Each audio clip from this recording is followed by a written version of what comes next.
Discussion keeps the world turning. This is Roundtable. You're tuned in to Roundtable. I'm Steve Hatherley today with Xingyu and Yushun. Coming up, you know that frustration you've been carrying around, the frustration that has you thinking, maybe I'll just go live in the forest and throw my cell phone in a lake so no one can contact me ever.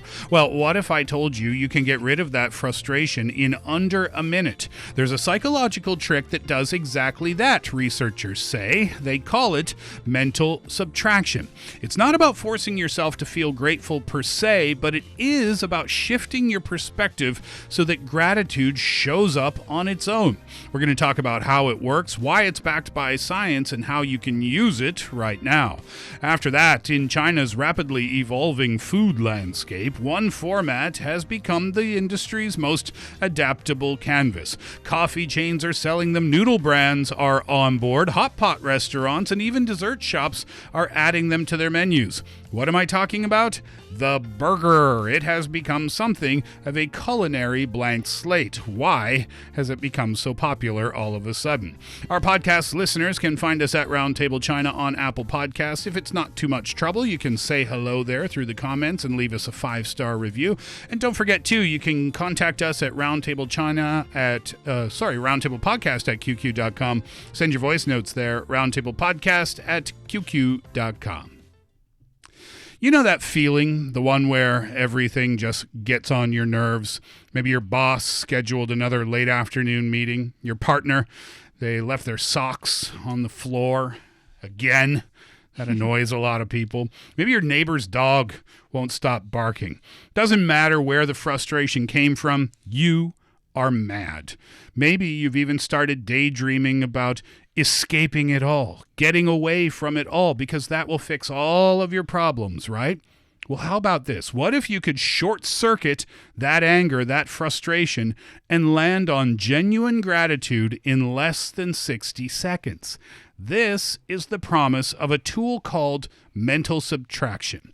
Don't be fooled. It's not math in any way, shape, or form. It's a psychological exercise that is backed by research. We're going to learn how it works today. I found this on the internet, and I love to talk about these types of stories because to me, even though psychologists might back these stories and say, yeah, they work, they might not work for every person in every scenario. So let's get into it and then see if it will work for us. So mental subtraction. It's kind of for what if exercises where you imagine that a person or a job or a circumstance in your life, a positive person, a positive job, a positive circumstance never existed at all. That's confusing. I'm going to explain it in just a second. Sounds like a self-therapy. Yeah, it is kind of self-therapy. This came directly from a movie. There's a famous movie called It's a Wonderful Life, and in that film, the character is shown what the world would look like if he had never been born. So this concept of mental subtraction comes exactly from that film. So the concept is this. There's a clinical psychologist. Her name is Karen Stewart, and she uses it with her clients who complain about their jobs. And when they start to complain, she asks them a question. She says, what would happen if you woke up tomorrow and received a letter that your services were no longer needed? Meaning that job doesn't exist in your life just like that. How would that make you feel? This is what she asks her clients. And it forces her clients to get out of the complaining cycle, stop and reflect. Okay, what if tomorrow that job didn't exist anymore? Would you be happy about that or would you not? This is what's called mental subtraction, because you are mentally subtracting that thing from your life. And researchers say it forces you to suddenly feel appreciation and gratitude. The reaction is often, Well, no, I mean, I know I complain about my job, but yeah, it's pretty good. Yeah, I like having it. So that's why they call it an immediate mental reset that you can do within 60 seconds.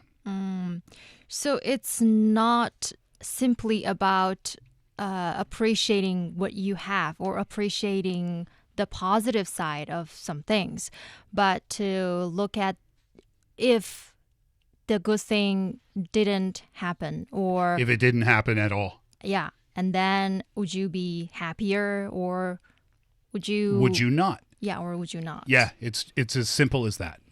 But isn't it just like you are getting to one extreme and then you are using another extreme to kind of counter that kind of feeling? Mm-hmm.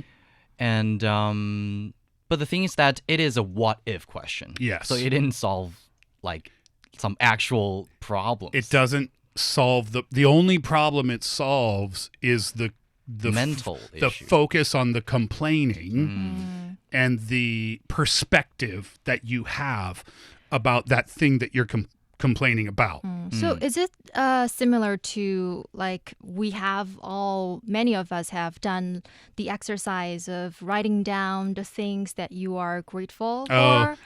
What's that called? Gratitude journaling? Gratitude journaling? No. Yeah. Okay, so they say it's not the same as gratitude journaling because gratitude journaling is listing things that you are thankful for in your life. I am thankful, number one, today I am thankful for my house. Today I am thankful for my best friend. That, according to clinical psychologists, the problem with that is that you can get bored with gratitude. You can get bored with writing things down that you are supposed to be or are appreciative of. And it can diminish the gratitude that you'll have for that thing if you're doing it all the time. I guess it's like if your mom tells you that she loves you 75 times a day, then the power of the words "I love you" is going to be diminished Yes. Makes sense. over time. So it's a little bit different from gratitude journaling. Now, there are a couple of caveats here.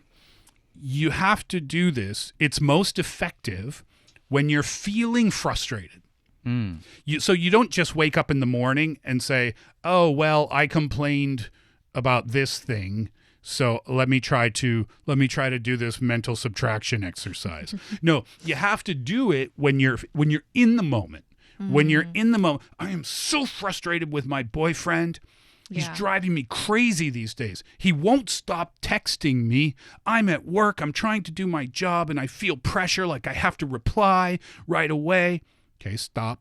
What if your boyfriend Disappears. didn't exist anymore? What if he was erased? Would that be better for you? And then people say, "Oh, well, no, not really. He's a really good guy. And he does a lot of very nice things for me." So it stops you from focusing on the thing and, putting your energy into the thing and shifting your perspective so that you can feel the gratitude. And the gratitude comes naturally, they say, at that time. Sometimes I kind of realize that it's for the situation that it is something that is bugging you, but the actual or the key thing that is bugging you is your own idea or your own annoyance to this kind of thing. It is like maybe there is one way that you can solve this problem, but the mind or the idea of it is so hard to solve this problem is actually something that is making you so annoyed and frustrated. Yeah. Well, and that's the moment you can have this method to actually calm yourself down, first of all, and then maybe you will have the ability to actually do the thing or solve the problem. Xingyu, do you think this is effective, or do you think like, oh, what? No, not really. Can I have a try? Yes, you can have a try. We're going to do that right now. So let's do this exercise. Let's go around in a circle. And let's ask exactly the questions to see if this will work for us or not. So I'm going to ask you, Yushun, Tell me one thing that you complained about yesterday in the last 24 hours, and why did you complain about it? My complaint is about the door in my apartment that I'm renting right now. Okay. It is really steamy hot, and it is an older place, and the landlord isn't exactly someone who likes to spend money on upgrades. That's why my door is still one of those old wooden doors you'd expect to see in the 1980s. I can imagine. Okay. Wow. Okay. Now, imagine, Yushun, that door is gone. Are you happier or are you not? So the scenario is like, I don't even have a door now. Yes. In this scenario, you are doorless. No, totally not. You're not happier. No. Does it change now? Does it change your perspective at all? It feels like it's even worse, but I understand that, okay, it's kind of, it is at least better than nothing. Okay. That kind of idea. See, there, right? there you go. At least I have a door, even though it is really old.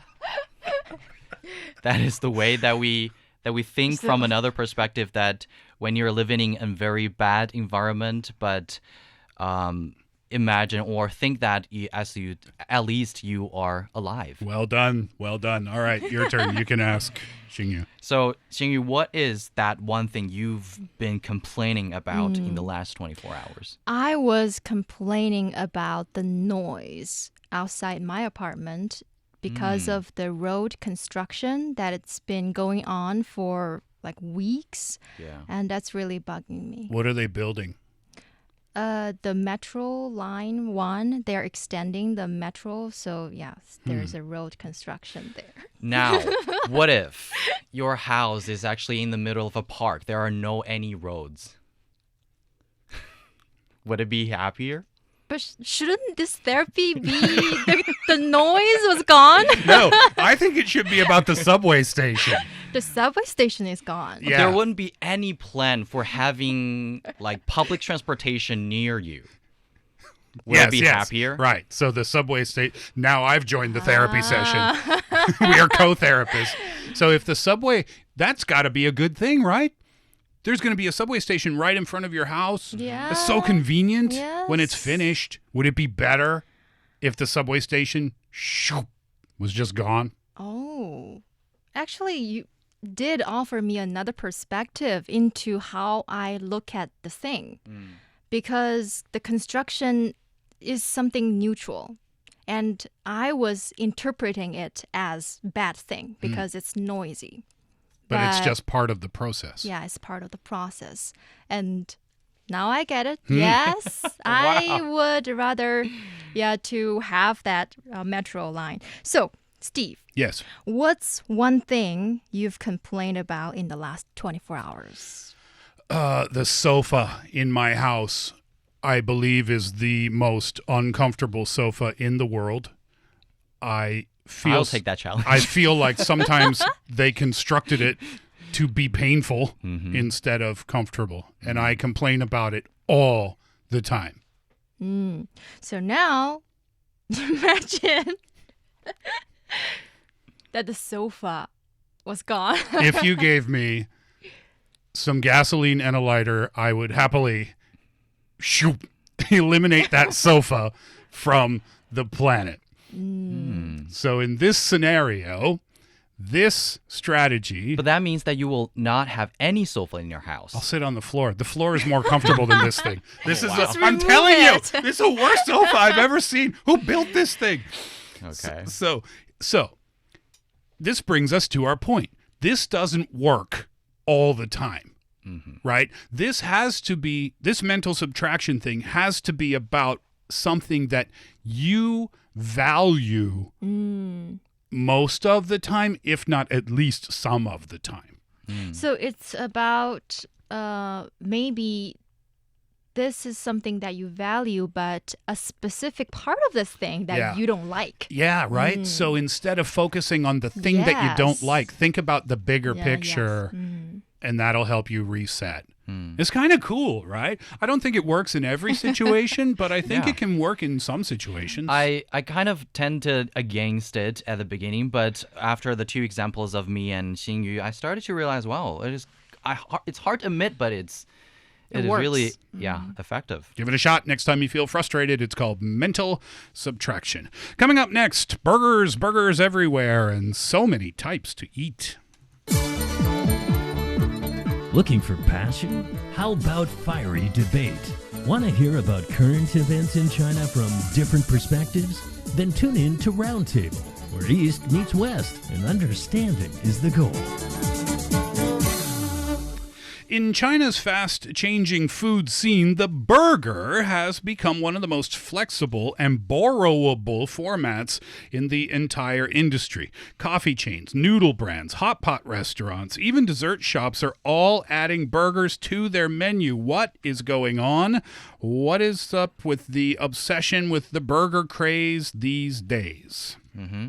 As we mentioned, that so many different types that you could never think that they will have a dish called burger is happening right now here in China. Coffee brands, also hot pot and social dining brands, also even traditional Chinese rice noodle specialists. They are also offering burgers, and that is when people are starting to wonder why they're all having burgers. But the thing is that some of these brands that they are not like originally designing or having burger dishes, their burgers are quite good compared to some of the traditional fast food companies. They can be, and they can be playful as well. There are certain hot pot restaurants that have introduced very visually playful, I guess is the word, burgers, like a pink color burger designed for social media. I mean, that's not your traditional menu item, right? Yeah. You would have a hard time finding a pink burger. But these burgers sometimes at these restaurants, the hot pot restaurants, these are designed to go viral, right? So it gets customers in the door a little bit, and then they order the burger, they take a picture of the burger, they go online and post it, and then people are like, oh, what's that hot pot restaurant? Let's go check it out. And sometimes they use some even traditional Chinese materials or ingredients to make it a kind of more localized burger. Chinese cuisine inspired burgers. Exactly. Some of the, for example, I think I used to eat one.